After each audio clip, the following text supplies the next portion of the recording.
चला दुपार झालेली आहे, दुपारचे वाजलेले आहेत 12:30 आणि सगळं आवरून झालंय माझं. थोडासा वेळ आहे. मुलांच्या परीक्षा चालू झालेल्या आहेत आणि परीक्षा चालू झाल्या की काय होतं, मुलं लवकर शाळेतून घरी येतात. दुपारी लवकर शाळेतून घरी आले की 4-5 वाजता जरा भूक लागते, तर त्या वेळामध्ये स्नॅक्स काहीतरी पाहिजे, थोडंसं हलकं फुलकं काहीतरी पाहिजे. मग आपण करूया आज मुरमुऱ्यांचा चिवडा. आणि मी मुरमुरे आणून ठेवले होते त्याच्यामध्ये आणि मका पण आणून ठेवलाय. म्हटलं मका त्याच्यामध्ये तळून घातला ना की तो खूप छान लागतो. आणि दाणे, मिरच्या, कढीपत्ता हे तर सगळं असतंच. तर तो कसा करायचा अगदी सोप्या पद्धतीने चविष्ट असा मुरमुऱ्यांचा चिवडा कसा करायचा ते तुमच्याबरोबर शेअर करते. आणि दुपारी इतरत्र काही असं जड वगैरे खाण्यापेक्षा हलकं फुलकं पचायला हलकं खाल्लं की पोटभर पण होतं आणि चव पण लागते. आणि दुपारचं आपलं जे आपण खातो 4-5 वाजता काहीतरी लागते भूक मुलांना, तर ते उपयोगी पण पडतं. तर बघूया मुरमुऱ्यांचा चिवडा कसा करायचा ते. आणि मला एक रिक्वेस्ट म्हणजे असा एक प्रश्न विचारला होता, हे फ्रीजला मी मॅग्नेट लावलेले हे कुठून आणले, तर हे अमेझॉन वरून परचेस केलेले आहेत. हे जे मॅग्नेट आहेत ना हे खूप छान आहेत. तर अमेझॉन वरती फ्रीज मॅग्नेट म्हणून सर्च केलं की तुम्हाला हा ऑप्शन तिथे दिसेल. तर हे अमेझॉन वरनं मी मागवले होते आणि फ्रीजला लावले की खूप छान दिसतात म्हणून म्हटलं मागवून बघूया. आणि अगदी स्वस्त मिळाले. 87 रुपयामध्ये फक्त मला हे मिळाले. 5 आले आणि ते लावले की जरा छान वाटतं म्हणून मागवले होते. तर आज बघूया मुरमुऱ्यांचा चिवडा कसा करायचा ते. चला, हे बघा, हे मोठी माझ्याकडे अॅल्युमिनियमची पाटी होती, ती छान गरम करून छान मस्तपैकी कोरडी केली आणि हे मुरमुरे मी याच्यामध्ये सोडले आणि मस्तपैकी याला एक थोडासा, आणि ते एकदम असे छान खमंग भाजलेले आहेत, अजिबात असं चामट नाहीयेत हे बघा, आणि छान आहेत. पावसाळ्यात जरा भीती वाटते हे साधळण्याची, पण थंडीमध्ये आणि उन्हाळ्यामध्ये काही हरकत नाही आणि छान आहेत. तर हे मुरमुरे मी आणलेले आहेत आणि ह्या पिशव्या या पिशव्या सुद्धा रिकाम्या झाल्या की छान घडी करून ठेवायच्या, म्हणजे मग आपल्याला उपयोगी येतात कशाला पण. हे बघा, ह्या पिशव्या पण अशा मी घडी करून ठेवते, म्हणजे मग त्या मुरमुऱ्याच्या पिशव्या काय असतं मोठ्या असतात त्या जपून ठेवायच्या, म्हणजे आपल्याला कशालाही उपयोगी येतात. तर हे मुरमुरे मी याच्यामध्ये सोडले. आणि हा जो मका आहे हा मका आणलाय मेज फ्लेक्स, रॉ मेज फ्लेक्स. आणि हे काय करायचं आपल्याला तळून याच्यामध्ये घालायचं आहे. तर मुरमुरे आणि मका, अजून काय काय साहित्य लागणार आहे ते तुमच्याबरोबर शेअर करते मी. चला, आपल्याला आता काय कुरमुऱ्यांचा चिवडा करायचा आहे. मुरमुरे कोणी कुरमुरे म्हणतं, कोणी चुरमुरे म्हणतं, तर मी कधी कधी कुरमुरे नाही तर मुरमुरे म्हणते. तर त्याच्यासाठी काय लागणार आहे, वाटीभर दाणे, ह्या हिरव्या मिरच्या बारीक तुकडे करून घेतल्यात, कढीपत्ता आपल्याला लागणार आहे, बेदाणे लागणार आहेत अर्धी वाटी, पिठी साखर, चवीनुसार मीठ, आणि आपण आता तेल ठेवलेलं आहे कढईमध्ये.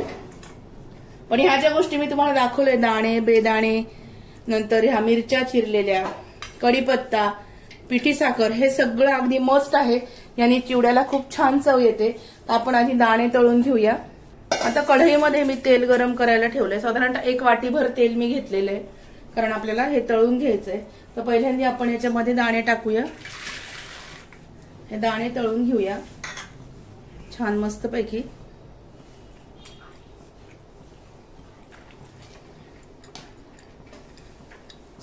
हे बघा, तेल थोडंसं तापलंय छान.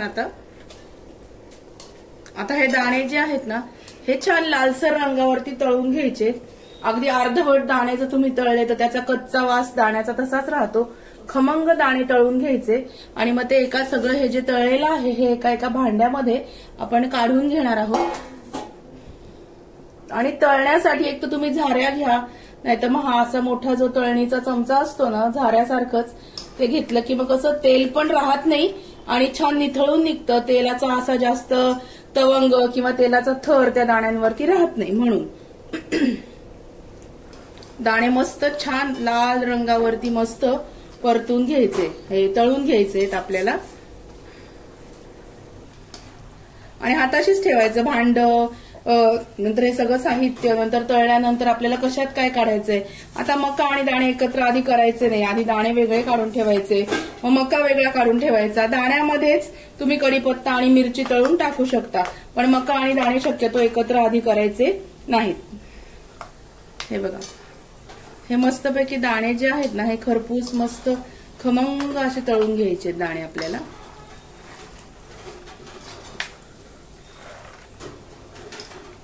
कोणी कोणी खोबरेही घालतं, पण खोबरं शक्यतो मी नाही घालत कारण आमच्याकडे कोणाला आवडत नाही. आता तुमच्या चॉईसनुसार आहे, तुम्ही खोबरं घातलं तरी सुद्धा चालेल. दाण्याचा रंग पालटला ना जरा डार्क लाल रंगावरती दाणे खमंग छान तळून घ्यायचे, म्हणजे त्याची चव पण खूप छान लागते. आणि जेव्हा आपण कुरमुऱ्यांचा किंवा म्हणजे मुरमुऱ्यांचा चिवडा करतो तेव्हा मोठं असं घमेलं किंवा मोठी पाटी स्टीलची असं कालवण्यासाठी घ्यायचं. ते जर तुमच्याकडे अवेलेबल नसेल वेळेवर तर तुम्ही एखादा मोठा प्लास्टिक पेपर टाकून त्याच्यावर कुरमुरे टाकले तरी सुद्धा चालतं. पण प्लास्टिक पेपर जेव्हा आपण टाकतो त्याच्यावर हे तळलेलं सगळं गरम साहित्य आधी टाकायचं नाही, कारण मग तो पेपर जो आहे तो फाटतो. तेवढं फक्त तुम्ही लक्षात राहू द्या. आणि आता हे दाणे छान मस्तपैकी आपले तळले गेलेले आहेत. हे बघा खमंग दाणे तळून घ्यायचे. ते झाल्यानंतर मग एक एक मिरची टाकायची, मग कढीपत्ता तळून घ्यायचा. हे बघ हे दाणे छान मस्तपैकी तळून घेतलेत. ते आता आपण या छोट्या पातेलीमध्ये वाडग्यामध्ये काढून घेऊया. हे सगळे दाणे या वाडग्यामध्ये मी काढून घेते.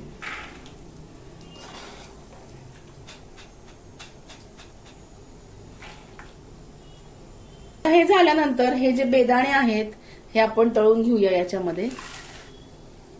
बेदाणे पण ऑप्शनल आहेत पण छान लागतात चिवड्यामध्ये. बेदाणे, काजूचे थोडे तुकडे हे छान लागतं म्हणून मी घातले. लहान मुलांना आवडतं म्हणून. हे बघा हे बेदाण्याचे तळल्यानंतर वरती येतात द्राक्षासारखे. हे छान तळून घ्यायचे. हे मस्त तळून घेतले. दाणे आणि बेदाणे आपण एकाच भांड्यामध्ये काढून घेणार आहोत. हे बघा असे मस्त फुगतात ते तळल्यावर.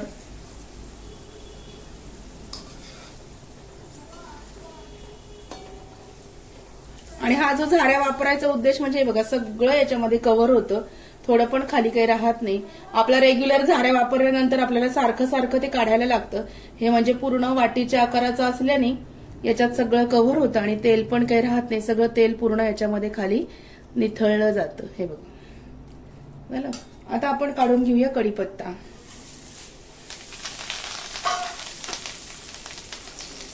कढीपत्ता पण तळल्यानंतर जरा कडक कुरकुरीत होतो, तो पण छान लागतो. तोही छान तळून घ्यायचा. कढीपत्ता तळायला काहीच वेळ लागत नाही, लगेच त्याची पानं कुरकुरीत होतात. हे बघा आवाज येतोय तुम्हाला? लगेच कुरकुरीत झाले त्याची पानं. पटकन तळला जातो कढीपत्ता.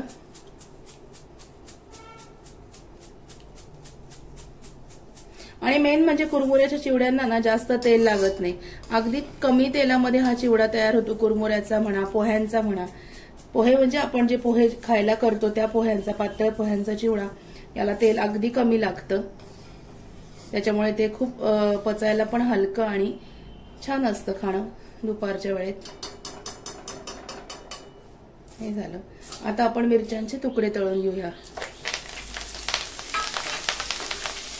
मिरच्या सुद्धा छान कडक होईपर्यंत तळायच्या. गॅस बारीक करायचा, ठसका होतो. आणि मिरच्यांचे तुकडे मी कुरमुऱ्याच्या चिवड्यात का घातले, कारण त्याला असा छान मस्त लाईट पिवळ्या रंगाचा चिवडा जो असतो ना तो छान लागतो. अर्थात तुमच्या चॉईसवर आहे. आपण जर तिखट टाकलं तर त्या कुरमुऱ्याच्या चिवड्यांना अगदी लाल रंग येतो, पण फिक्क्या पिवळ्या रंगाचा चिवडा जो असतो ना कुरमुऱ्यांचा तो जास्त छान लागतो. म्हणून मी मिरच्यांचे तुकडे घातले. लाल तिखट जर घातलं तर कुरमुऱ्यांचा रंग थोडासा लालसर होतो आणि मला फिक्क्या पिवळ्या रंगाचा चिवडा आवडतो म्हणून मी मिरच्यांचे तुकडे घातलेले आहेत. आता आपण मका तळून घेऊया. आणि मका शेवटी का तळायचा, कारण मकाला थोडंसं तेल लागतं म्हणून या गोष्टी आपण आधी तळून घेतल्या आणि मका मग शेवटी तळणार आहोत आपण. म्हणजे काय होतं, तेल थोडं त्याला जास्त लागतं ना मक्याला. आपण मका तळून घेऊया.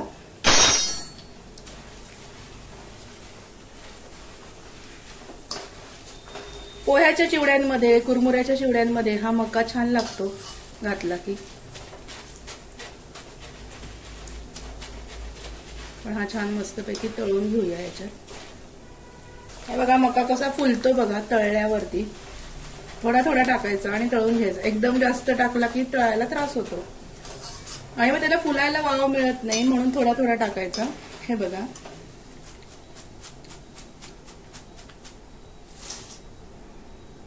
आता हे जे तेल उरलेलं आहे यातलं थोडंसं तेल आपण चिवड्यासाठी वापरणार आहे आणि मग यातलं उरलेलं जे तेल आहे हे तळून तळून थोडासा रंग याचा पालटतो, तर मग हे भाजीला वरणाला वापरून टाकायचं. आणि आता हा मक्याची पिशवी, एक टीप लक्षात ठेवा, ही मक्याची पिशवी फोडली आहे, ह्या असं उघडं ठेवता येत नाही. तर काय करायचं, गॅस थोडासा मोठा करायचा आणि ही पिशवी जी आहे ही हलकीशी गॅसवर किंवा मेणबत्तीवर तुम्ही अशी फिरवायची आणि हे फक्त पॅक करून टाकायचं. हे सील करायचं, म्हणजे आपला जो मका आहे किंवा काही जरी आपलं काही असेल मसाला वगैरे, ही पिशवी अशी सील करायची, म्हणजे आतल्या पदार्थाला हवा लागत नाही आणि आतला पदार्थ खराब होत नाही. चला आता बघूया आपण काय काय लागणार आहे आपल्याला ते.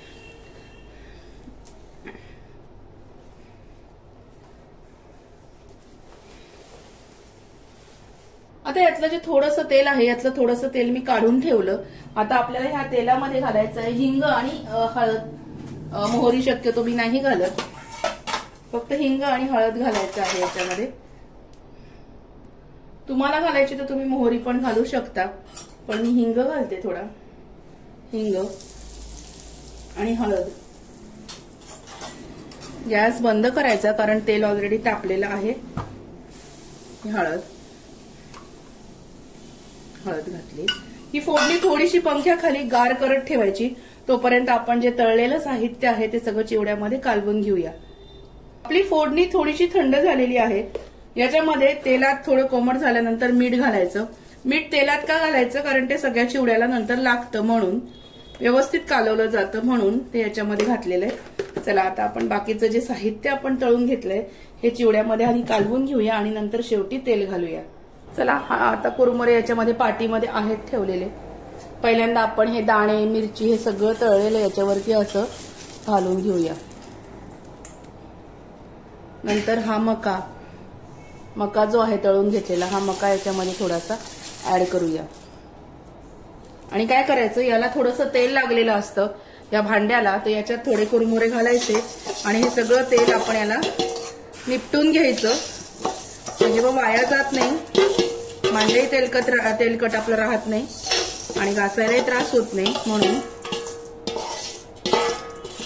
कुठलंही काम करताना व्यवस्थित आणि थोडंसं काळजीने केलं तर ते बरं पडतं. हे झाल्यानंतर हे तुम्ही म्हणाले एवढा चिवडा झालाय, माझ्याकडे दुकानामध्ये विकायलाही असतो म्हणून मी जास्त प्रमाणात केला.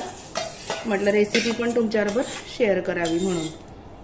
याला बरंच तेल राहतं खाली, म्हणून कुरमुरे घालून हे छान हलवून घ्यायचं. आता याच्यामध्ये अंदाजाने पिठी साखर घालायची. पिठी साखर घातली की चिवडा छान लागतो. ऑप्शनल आहे, तुम्हाला आवडत असेल तर तुम्ही घाला, नसेल आवडत तर नाही घातली तरी सुद्धा चालेल. आमच्याकडे थोडासा गोडसर चिवडा आवडतो म्हणून ही पिठी साखर मी याच्यात घातली. हे छान मस्तपैकी हलवून घ्यायचं आधी. मोठं घमेलं किंवा मोठी स्टीलची पाटी जर तुम्ही चिवडा हलवायला घेतली तर ते हलवायला सोपं जातं आणि आपण जे काही जिन्नस याच्यामध्ये घातलेलं आहे हे सगळं त्या चिवड्याला लागतं. म्हणून मी एवढं मोठं घमेलं हे हलवण्यासाठी घेतलेलं आहे. हे बघा. आता आपण याच्यामध्ये केलेली फोडणी टाकणार आहोत. हे सगळं मी मस्त याच्यामध्ये हलवून घेतलं.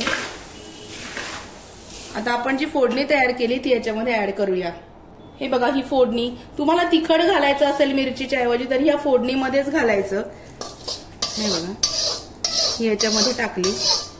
याच्यात सुद्धा थोडेसे मुरमुरे टाकायचे आणि हे सगळं छान कढईचं हे छानपैकी काढून घ्यायचं. म्हणजे बघा काहीच कढईला राहत नाही आणि आपलं साहित्य पण वाया जात नाही. भांड्याचा तेलकटपणा पण निघून जातो. आता ही फोडणी घातल्यानंतर हे परत छान सगळ्यापैकी हलवून घ्यायचं. कुरमुऱ्याच्या चिवड्याला तेल खूप कमी लागतं आणि हे ऑलरेडी आपण जे तेलात तळलेलं आहे याचं सुद्धा तेल त्याच्यामध्ये उतरतं. कलर बघा किती छान आलाय.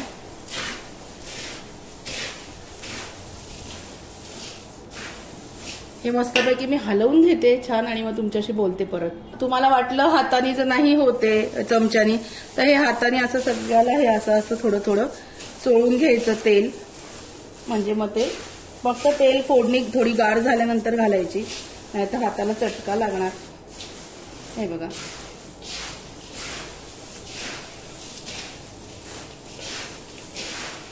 हलवून घ्यायचं असं छान हलवून, कारण खाली काय होतं तळाला आपण जे साखर आणि ते घातलंय ना ते तळाला बसतं म्हणून.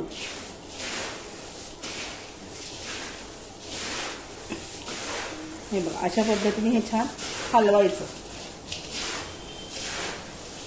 मग तुम्ही ह्या चिवड्याची भेळ पण करू शकता आणि छान कांदा टोमॅटो घालून कैरी कोथिंबीर घालून हे सुद्धा तुम्ही मस्तपैकी खाऊ शकता, किंवा नुसतं लिंबू पिळून सुद्धा हा चिवडा तुम्ही दुपारच्या वेळेत खाऊ शकता. खूप छान लागतो.